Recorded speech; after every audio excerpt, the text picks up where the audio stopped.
Maharashtra 7 TV में आप सभी का स्वागत है। आइए बढ़ते हैं आज की खबर की ओर।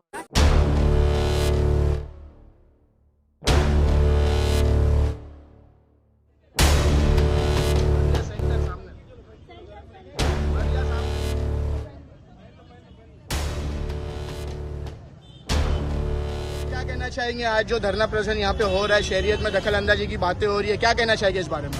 हाँ, आपको सुनने को मिला होगा आसाम में जो एक्ट है निकाह और तलाक का 1935 उसको रद्द कर दिया गया है और उसमें ऐसा बोला गया है कि वो इसलिए रद्द किया गया है कि चाइल्ड मैरिजेस ना हो।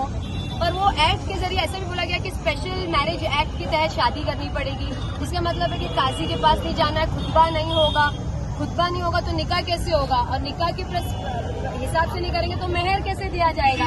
अभी आपको पता है कि मेहर जो है वो लड़की का हक होता है। काफी लोग मेहर उसको ऑन द स्पॉट दे देते हैं, काफी लोग मेहर जो है वो डिवोर्स के बाद के लिए देते हैं। वो जो रकम होती है उसमें सिर्फ महिला का हक होता है, तो वो भी जो है वो भी एंगल चला गया। अब काजी जिनके पास जाते थे निकाह के लिए, खुतबा होता था, काजी जिनके पास जाते थे निकाह के लिए उनको कुछ हदिया दी जाती थी निकाह के बाद, जो उनका रोजगार होता था। अभी रोजगार भी नहीं रहेगा उनके पास। और बाबा साहेब अम्बेडकर ने हमको ये हक दिया है कि हम जिस भी धर्म के हम उसके हिसाब से शादी कर सकते हैं। तो फिर ये किस चीज के लिए किया गया?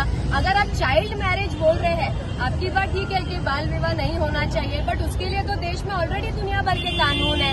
हमको पता है कि चाइल्ड मैरिज एक्ट है जो 1929 में बना है, उसके बाद उसका अमेंडमेंट हुआ, क्योंकि पहले 14 साल लड़की की उम्र थी, 18 साल लड़के की उम्र थी।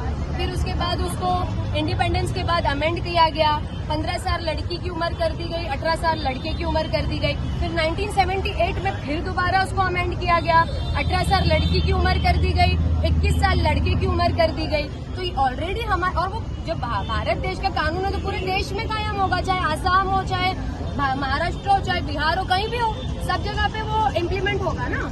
तो जब ऑलरेडी चाइल्ड मैरिज को लेके लॉ है, आप उस पर अमल बजाव नहीं करो। ये नए आप रद्द करना या उसको कुछ चीजें बनाना, आप लॉज ऐसे होंगे ही नहीं, क्योंकि शरीयत, हमको शरीयत को मानते हैं और जिंदगी भर शरीयत को मान के चलेंगे इंशाल्लाह। तो ऐसे लॉ बना के मतलब नहीं है जिसपे इम्प्लीमेंटेशन ना हो। सिर्फ आप एक बुक बना के मत रखिए जिसपे आप लॉ बनाए जा रहे हो, रद्द किए जा रहे हो, इम्प्लीमेंटेशन जीरो है, मैन पावर आपके पास है नहीं इम्प्लीमेंट करवाने के लिए लॉज।